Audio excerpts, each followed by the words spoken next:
Hello everyone, मैं मनीष कुमार एक बार फिर से आपके समक्ष उपस्थित हूँ। आज हम लोग बातचीत करेंगे H1 वीज़ा के फीस में जो प्रेसिडेंट ट्रंप ने फीस की बढ़ोतरी की है उसके बारे में। प्रेसिडेंट ट्रंप जब से प्रेसिडेंट फिर से जनवरी 2025 में इलेक्ट होकर के आए हैं, तब से उन्होंने कि उनका जो ऑब्जेक्टिव जो उनके दिल के बहुत करीब है, मेक अमेरिका ग्रेट अगेन, उसको अचीव करने के लिए किए हैं और कुछ ऐसे मेजर्स अडॉप्ट किए हैं जो उनको लगता है कि अमेरिका को फिर से ग्रेट बनाएगा, महान बनाएगा और उनके यहाँ जो भी आर्थिक समस्याएं हैं उसका निदान करेगा।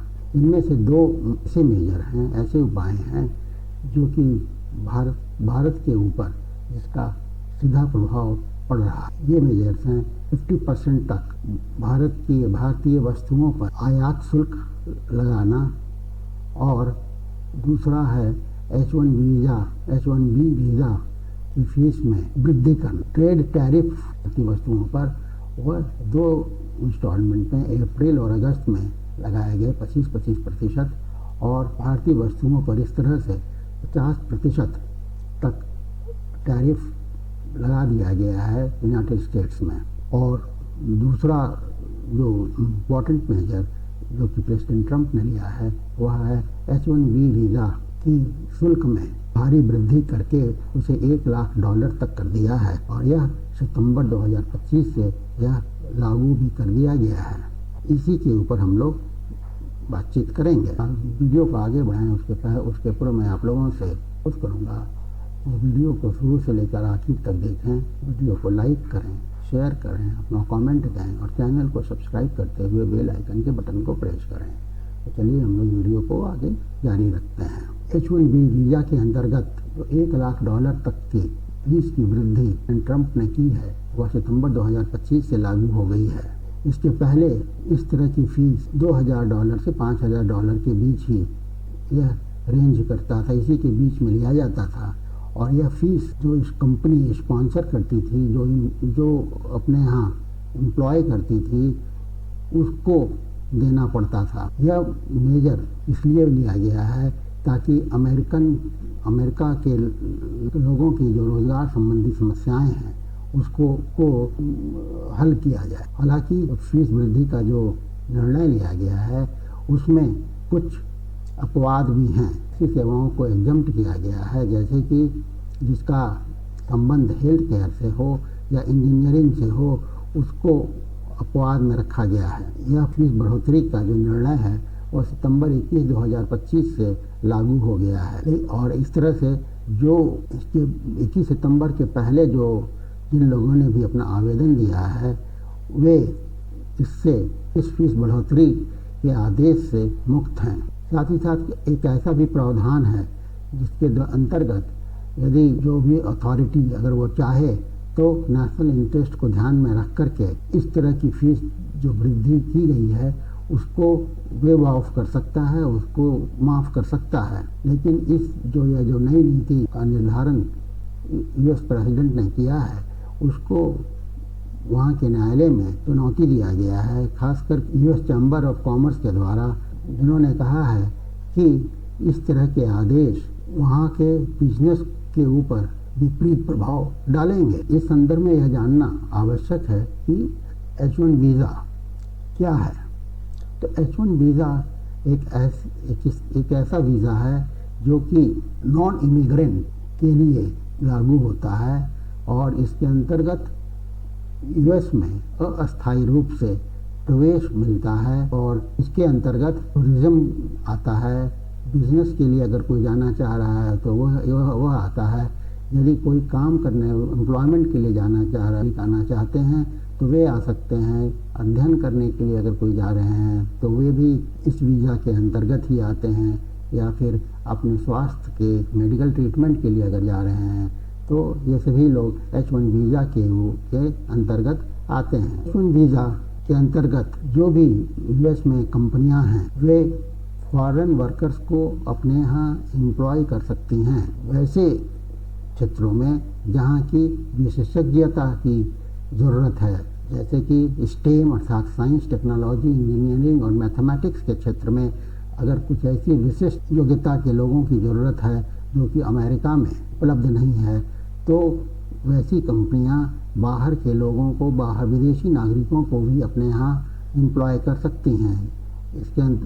इसके अंतर्गत जैसा मैंने बताया कि साइंस, टेक्नोलॉजी, इंजीनियरिंग और मैथमेटिक्स के लोग हो सकते हैं या इंफॉर्मेशन टेक्नोलॉजी के लोग हो सकते हैं। इनके पास उच्च कोटि की योग्यता है और उनके पास बैचलर्स की भी डिग्री हो। इस तरह की पॉलिसी, H1 वीज़ा पॉलिसी जो है, सबसे पहले 1990 में इसकी शुरुआत की गई थी और उस समय जो यूएस में जो भी कंपनियां थीं, उनके पास उच्च योग्यता रखने वाले लोगों का अभाव था और इसलिए यूनाइटेड स्टेट्स ने यह अनुमति दी थी कि वैसी कंपनियां जो हाईली स्किल्ड वर्कर्स की जिन्हें ज़रूरत है, वे विदेशी नागरिकों को भी अपने यहाँ रोजगार दे सकते हैं। भी वीज़ा शुरुआत में 3 वर्ष तक के लिए वैलिड हुआ करता, वैध होता था, लेकिन इसे 3 वर्ष के लिए एक बार बढ़ाया जा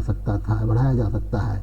इस तरह से सामान्य रूप से अगर हम देखें तो H1 वीज़ा के अंतर्गत कोई भी व्यक्ति 6 वर्षों तक अधिकतम वहाँ यूएस में काम कर सकता है। लेकिन यहाँ यह भी पॉइंट आउट करना जरूरी है कि H1 वीज़ा देने के लिए किसी एक इंडिविजुअल के लिए कोई लिमिट नहीं तय की गई है, अर्थात एक व्यक्ति को कई बार H1 वीज़ा दिया जा सकता है। इसमें शर्त यह है कि 6 वर्ष पूरा होने के बाद उस व्यक्ति को 1 वर्ष तक अमेरिका में किसी भी जॉब के लिए अप्लाई उसे नहीं करना पड़ेगा, अर्थात 12 महीने का कूलिंग पीरियड रहेगा और उसके बाद ही वह फिर से H1 वीज़ा के लिए अप्लाई कर सकता है, और नहीं तो उसे ग्रीन कार्ड के लिए अप्लाई करना पड़ सकता है। अगर वह ग्रीन कार्ड के लिए अप्लाई करता है तो वह उसके लिए एलिजिबल है। ग्रीन कार्ड के अंतर्गत उसे परमानेंट अर्थात स्थायी रूप से अमेरिका में निवास करने का अधिकार होता है और न केवल उसे बल्कि उसके परिवार को भी अस्थायी रूप से अमेरिका में वह निवास कर सकता है। H1 वीज़ा के अंतर्गत कुछ शर्तें हैं जिसकी योग्य उसे पूरी करने पर ही कोई भी आवेदक अपना आवेदन दे सकता है। पहला तो यह है कि एक यूएस एम्प्लॉयर के तरफ से एक वैलिड जॉब का ऑफर हो, प्रस्ताव हो, ऐसे नौकरी का प्रस्ताव हो जो कि जिसके लिए विशिष्ट ज्ञान की, विशिष्टता की, विशेषज्ञ विशिष्ट ज्ञान की आवश्यकता है।